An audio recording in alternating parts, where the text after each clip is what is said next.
할렐루야. 하늘 가족 여러분, 한 주간 동안 늦은 비 기도회를 통해 우리의 간구와 기도에 응답하시고 우리에게 은혜를 베푸신 하나님께 감사와 영광을 드립니다.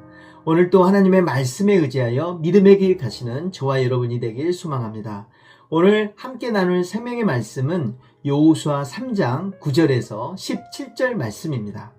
오늘 본문 말씀은 이스라엘 백성들이 약속의 땅으로 들어가기 직전에 요단강을 건너는 극적인 장면으로 믿음의 발걸음과 하나님의 인도하심을 보여주는 사건입니다.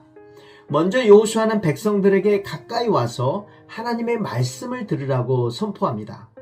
그는 오늘날 하나님께서 이스라엘 중에 함께 하시며 살아계신 하나님이심을 보여주실 것이라고 말씀합니다. 또한 온 땅의 주이신 하나님께서 가나안의 7 족속들을 그들 앞에서 쫓아내실 것이라고 말씀했습니다.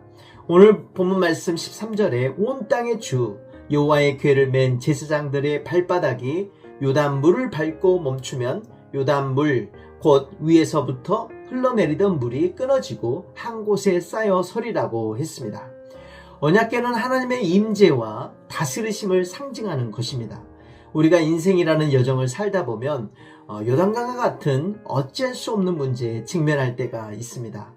그러나 아무리 거센 물결과 같은 삶의 문제일지라도 하나님의 약속의 말씀과 임재하심을 믿고 순종하며 나아간다면 요단강과 같은 삶의 문제 한가운데에 마른 길을 만드시고 우리를 인도하실 것입니다. 그런데 우리가 주목해야 할 것은 하나님께서는 물이 멈춘 후에 발을 내디디라고 하지 않으셨습니다. 물이 멈춘 후에 발을 내딛는 것이 더욱 안전하고 합리적인 것일 것입니다. 그러나 하나님의 방법은 발을 내디딜 때에 물이 멈추는 것이었습니다. 다시 말해 하나님의 역사는 믿음의 발걸음과 순종 위에서 일어난다라는 것입니다. 제사장들이 언약궤를 메고 강물을 밟고 내딛는 순간 위에서 흘러내리던 물이 멈추었습니다. 믿음의 발걸음이 하나님의 역사와 기적을 일으킨 것입니다. 사랑하는 성도 여러분, 우리의 삶의 여정 속에도 요단강과 같은 장애물이 있습니다. 앞이 가로막히고 어떤 계산도 통하지 않고 도무지 길이 보이지 않을 때가 있습니다. 그때 하나님께서는 우리에게 말씀하십니다. 믿음의 발을 먼저 내디디라. 그리하면 내가 길을 열 것이다. 사랑하는 하나님의 가족 여러분, 믿음의 발걸음으로 요단강을 건너는 기적 같은 이야기가 단지 이스라엘의 역사책에 있는 이야기가 아닙니다. 지금도 우리가 믿음의 발걸음을 내디딜 때 하나님께서는 길을 만드시고 마른 땅과 같은 기적을 예비하실 것입니다. 하나님, 물이 멈추면 가겠습니다가 아니라 하나님 말씀하셨으니 믿음의 발걸음으로 나아가겠습니다 라는 고백이 우리의 삶을 바꾸고 우리의 문제를 해결하고 우리의 모든 일들을 변화시킬 것입니다. 오늘 또 하나님의 약속의 말씀을 믿고 담대하게 믿음의 길 가는 저와 여러분이 되길 예수님의 이름으로 축복하고 기도드립니다. 아멘.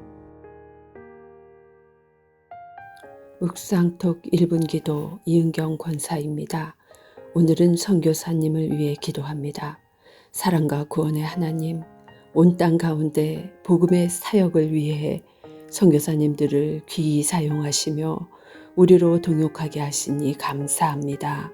선교지를 향한 아버지의 시선을 따라 반응할 때 옮겨지는 발걸음마다 홍해의 갈라짐과 같은 기적을 베풀어 주시기를 기도합니다. 문화적으로 영적으로 다양한 상황 속에서 만나는 모든 문제들을 주의 명철과 지혜로서 극복하며 지역 주민들과 좋은 관계를 맺고 복음의 소식을 전할 때에 그 마음이 열려지며 믿게 되는 역사가 거듭되고 거듭되어지기를 원하고 기도합니다.